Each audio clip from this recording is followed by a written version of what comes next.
Astral travel అనే ఈ పుస్తకాన్ని రచించినది డాక్టర్ న్యూటన్ కొండవీటి గారు, డాక్టర్ లక్ష్మి గారు. 9వ భాగము పఠనము చేస్తున్నది పద్మజ. ప్రక్రియ 35. అధిక నిద్ర, ఓవర్ స్లీపింగ్. సాధారణంగా మనమంతా 6 నుండి 8 గంటలు నిద్రపోతుంటాము. మరి 24 గంటలు నిద్రపోతే ఎలా ఉంటుంది? ఒకసారి ప్రయత్నించి చూద్దాం. అద్భుతంగా ఉంటుంది. ఎన్నో సూక్ష్మ శరీరయానాలు చేస్తాం. ముందుగా మనంతట మనమే సెలవు దినాలు ప్రకటించుకోవాలి. అవి కేవలం సూక్ష్మ శరీరయానం కోసమే అని సంకల్పించుకొని విశ్రాంతి తీసుకుందాం. ఆ 2 రోజులు కేవలం నిద్ర లేవటం, స్నానం చేయటం, టిఫిన్ చేయటం, పడుకోవటం, లేచి భోజనం చేసి మళ్లీ పడుకోవటం, ఇలా కేవలం సూక్ష్మ శరీరయానం లక్ష్యంగా పెట్టుకుందాం. ఇలా నిరంతరాయంగా సాధన చేస్తూ ఉంటే సూక్ష్మ శరీరం సులభంగా విడుదలవుతుంది. ఎరుకతో ఎన్నో సూక్ష్మలోక అనుభవాలు కలుగుతాయి. అధిక నిద్ర అనేది సోమరితనం కానే కాదు. ఇది కేవలం ఆధ్యాత్మిక ప్రగతి కోసమే కనుక మనకు ఆవశ్యకమైనదే. ప్రక్రియ 36. ఆవిరి, నిచ్చెన ప్రయాణం చేస్తున్నట్లు దృశ్యీకరించడం. ఈ పద్ధతుల్లో వంటగిన్నె నుండి ఆవిరి వెలువడుతున్నట్లు, ఆవిరితో పాటు మనం కూడా పైకి వెళుతున్నట్లు దృశ్యీకరించాలి. అలాగే మనం ఒక నిచ్చెన ఎక్కుతున్నట్లుగా, డ్రైవింగ్లో ఉన్నట్లుగా ఊహిస్తూ ఆ అనుభూతితో ప్రకంపనలను పెంచుకుంటూ సూక్ష్మ శరీరాన్ని విడుదల చేయాలి. సాధనతో దీన్ని సులువుగా సాధించగలం. ప్రక్రియ 37. ఆలోచనారహిత స్థితి మీద ధ్యాస పెట్టడం. మనం ధ్యానం చేస్తున్నప్పుడు ఏర్పడిన మనోశూన్య స్థితి మీద ధ్యాస పెట్టాలి. సాధన ద్వారా ఆ శూన్య స్థితి స్థూల, సూక్ష్మ శరీరాలను వేరు చేస్తుంది. ధ్యానం చేసేటప్పుడు కలిగే గొప్ప అనుభూతి ఆలోచనారహిత స్థితి లేదా మనోశూన్య స్థితి. దీనిపైన ధ్యాస పెడితే సూక్ష్మ శరీరం సులువుగా విడివడుతుంది.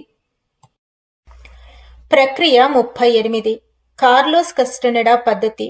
కార్లోస్ కస్టనెడా రచించిన ఆర్ట్ ఆఫ్ డ్రీమింగ్ అనేది పూర్తిగా కలలు, సూక్ష్మ శరీర యానాలకు సంబంధించిన ఉత్తమ గ్రంథం. అందులో వర్ణించిన ఒక విధానం ప్రకారం మన సూక్ష్మ శరీరం విడుదల అయినప్పుడు మన అరచేతిలో ఉన్న రేఖలను గమనించాలి. నిద్రపోయే ముందు భౌతికంగా మన హస్తరేఖలను పరిశీలించి ఏ రేఖ ఎలా ఉందో మనసులో గుర్తుంచుకోవాలి.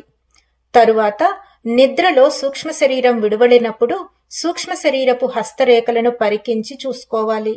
ఇలా మన అరచేతిలోని రేఖలను సునిశితంగా సూక్ష్మ శరీరంలో ఉండి గమనించడం వలన ఎరుక స్థాయిలు 1000 రెట్లు పెరుగుతాయి.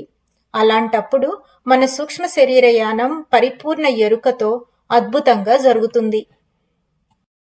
ప్రక్రియ 39. పునరుజ్జీవ శ్వాస ప్రక్రియ. ఈ ప్రక్రియలో పాల్గొన్నప్పుడు మన ప్రాణమయ కోశంలోని నాడులలో ఉన్న అవరోధాలు, అడ్డంకులు అన్నీ తొలగిపోతాయి. పునరుజ్జీవ శ్వాస ప్రక్రియ వల్ల మన ఊపిరితిత్తులు, హృదయము మరి ముఖ్యమైన అవయవాలే కాకుండా సూక్ష్మమైన మలినపడిన నాడులు కూడా పరిశుభ్రపడతాయి.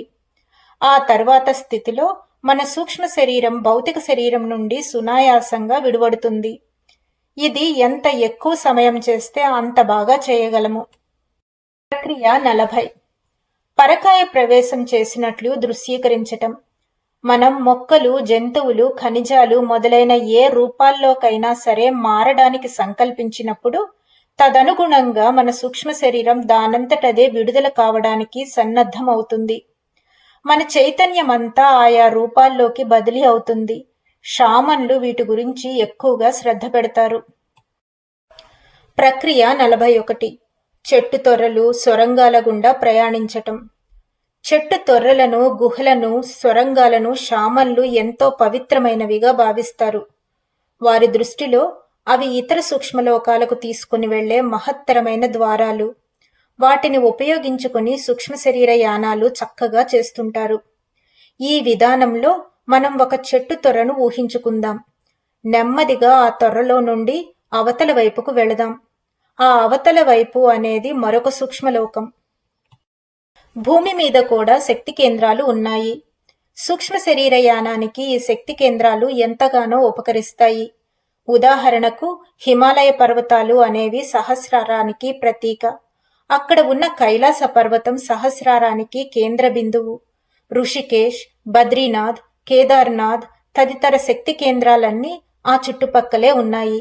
అలాంటి చోట్ల ధ్యానం చేసినప్పుడు సూక్ష్మ శరీరయానం అద్భుతంగా జరుగుతుంది. ప్రక్రియ 42. నీటి తొట్టెలో తేలియాడే ప్రక్రియ. ఇది ఒక నూతన యుగ ఆధ్యాత్మిక పరికరం అనుకోవచ్చు. ఈ విధానంలో ఒక ట్యాంకు ఉంటుంది. దాని నిండుగా నీళ్లు నింపి ఎప్సమ్ సాల్ట్ వేస్తారు.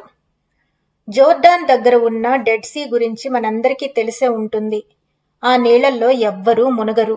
ఎవరైనా ఆత్మహత్య చేసుకోవాలని దాంట్లో దూకినా మునగకుండా హాయిగా తేలియాడుతుంటారు. ఎందుకంటే ఆ నీటిలో ఉప్పు శాతం చాలా ఎక్కువగా ఉంటుంది. ఆ ప్రదేశం జీసస్ క్రైస్ట్ తిరిగిన పవిత్ర ప్రదేశం. మేము ఆ చోటు సందర్శించి ఎన్నో అనుభూతులు పొందాము. హెమీసింక్ బైనారల్ టెక్నాలజీ బీట్స్తో ఇది రూపొందించబడి ఉంటుంది. లైట్లన్నీ ఆర్పివేస్తారు కాబట్టి లోపల చీకటిగా ఉంటుంది. దీంట్లో గడిపిన వారికి 1 గంటలో తమ సూక్ష్మ శరీరం బయటకు వస్తుంది. దీన్నే సమాధి ఫ్లోటేషన్ ట్యాంక్ అంటారు. దీంట్లో తీటా, డెల్టా లాంటి సమాధి స్థితి వస్తుందన్నమాట. బయట శబ్దాలేవి ఇందులో వినబడవు. ఈ ఛాంబర్లోకి ప్రవేశించినప్పుడు మాతృ గర్భస్థ స్థితిని అనుభూతి చెందుతాం. ఇది అద్భుతమైన ఆధ్యాత్మిక ఉత్ప్రేరకం. ప్రక్రియ 43. రాబర్ట్ మన్రో ప్రక్రియలు. రాబర్ట్ మన్రో అనే వ్యక్తి సూక్ష్మ శరీరాన్ని శాస్త్రీయంగా తమ ప్రయోగాల ద్వారా నిరూపించాడు. లక్ష్యాలను పెట్టి మరీ ప్రయోగాలు చేసి నిర్ధారణ కావించేవాడు.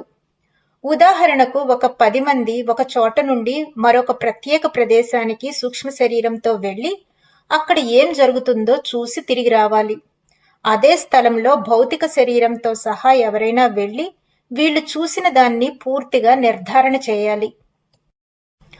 సామూహిక సూక్ష్మ శరీర యానం అనేది ఉల్లాసకరమైన వైజ్ఞానిక ప్రయోగం. ఈ ప్రయోగంలో ఒకేసారి 10 మంది కలిసి సూక్ష్మ శరీరయానం చేయాలి. ఒక నిర్ణీత ప్రదేశానికి వెళ్లి అక్కడ విషయాలను, విశేషాలను క్షుణ్ణంగా పరిశీలించి రావాలి. ఆ తరువాత భౌతికంగా వెళ్లి నిశ్చయం చేసుకోవటం కానీ, సహచరుల ద్వారా నిర్ధారించటం కానీ ఖచ్చితంగా చేయాలి. ఇలా రాబర్ట్ మన్రో అనేక ప్రదేశాలకు వెళ్లి వచ్చి శాస్త్రీయంగా నిరూపించారు. వారి అనుభవాలను 3 పుస్తకాలుగా గ్రంథస్థం చేశారు. వీటిని చదువుతూ ఉంటే ఎంతో అలౌకికానుభూతికి లోనవుతాము. ఇవి మనకు చాలా స్ఫూర్తిదాయకంగా ఉంటాయి. అవి far journeys, journeys out of the body, ultimate journey. Robert Monroe ఈ విధానంలో వివిధ స్థాయిలను వర్ణించి చెప్పారు. మొదట focus 10, mind awake, body asleep. అంటే శరీరం గాఢ నిద్రలో ఉంటుంది కానీ మనస్సు మాత్రం మెలకుగా ఉంటుంది. సాధారణంగా శరీరం నిద్రించినప్పుడు మనస్సు కూడా నిద్రపోతుంది. మనకు ఏం జరిగినా తెలీదు. అయితే ఈ విధానంలో మనస్సును చాలా మెలకుగా ఉంచుకోవాలి. దీన్ని ఫోకస్ 10 అన్నారు. ఈ స్థాయికి చేరుకున్న వారికి సూక్ష్మ శరీరం విడివడడం జరుగుతుంది. 1000 మందిపై ఈ ప్రయోగం చేయించి పరిశోధన చేశారు. ఆయన పుస్తకంలో దీన్ని ప్రస్తావించారు. Focus 12, state of expanded. ఇది మరింత లోతైన స్థాయి. Focus 15, state of no time. కాల పరిమితులకు అతీతంగా వెళ్లడం అంటే కాలం లేని స్థితికి చేరుకోవటాన్ని ఫోకస్ ఆఫ్ 15 అన్నారు. Focus 21, on the very edge of perception of the time, space continuum. ఇది మరింత ప్రగాఢమైన స్థాయి. స్థల కాల పరిమితులను దాటి వెళ్లి ఇతర ఉన్నత ప్రకంపన స్థాయిలను చేరుకోవడం జరుగుతుంది. అప్పుడు గ్రహాంతర వాసులను కలవటం, ఇతర విశ్వాలను దర్శించడం జరుగుతుంది. ప్రసాద్ పొట్లూరి గారు నిర్మించి సెల్వరాఘవన్ దర్శకత్వంలో విడుదలైన వర్ణ అనే తెలుగు సినిమాలో సమాంతర విశ్వాలు, సమయాల గురించి చక్కగా చూపించారు. ఆ దర్శకుడు ఆధ్యాత్మికతను అధ్యయనం చేసి పరిశోధించి మరీ అద్భుతంగా తీసిన సినిమా అది. ప్రతి ఒక్కరూ చూసి అవగాహన పెంచుకోవచ్చు. రాబర్ట్ మన్రో యొక్క 21వ స్థాయికి చేరినప్పుడు సమాంతర విశ్వాలను, అక్కడ ఉండే ప్రాణులను కలుసుకుంటాము. అనంతమైన విశ్వాలు ఉన్నాయి, అక్కడికి వెళ్ళగలుగుతాము. ఆయన తన పరిశోధనలన్నింటినీ అల్టిమేట్ జర్నీ అనే గ్రంథంలో అద్భుతంగా వర్ణించారు. ఈ స్థాయికి చేరుకున్నప్పుడు ఇతర విశ్వాలకు చెందిన ప్లేడియన్స్, ఆర్క్యుటీరియన్స్, ఆండ్రోమెడన్స్ వంటి ఉన్నత ఆధ్యాత్మిక గురువుల నుండి అద్భుతమైన సందేశాలను అందుకోవడం జరుగుతుంది. మన చైతన్య స్థాయిలు విస్తరించే కొద్దీ తద్వారా కలిగే అనుభవాల గాఢత, అనుభూతి పెరుగుతాయి. రాబర్ట్ మన్రో చేసిన అవిరామ కృషి వల్ల భవిష్యత్ తరాలకు ఆధ్యాత్మిక జ్ఞానం వడ్డించిన విస్తరిలా మారింది.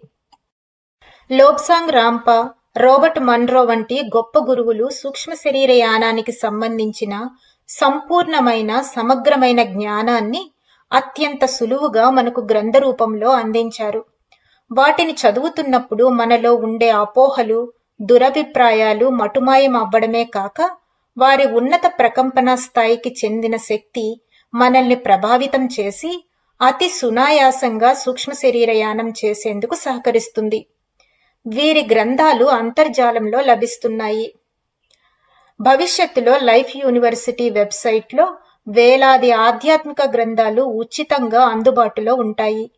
వీటిని పీడిఎఫ్లో నేరుగా చదువుకోవచ్చు లేదా ఉచితంగా డౌన్లోడ్ చేసుకోవచ్చు. ఈ భాగాన్ని ఇక్కడితో ముగిస్తున్నాను. వచ్చే భాగంలో మళ్ళీ కలుసుకుందాం. అంతవరకు సెలవు.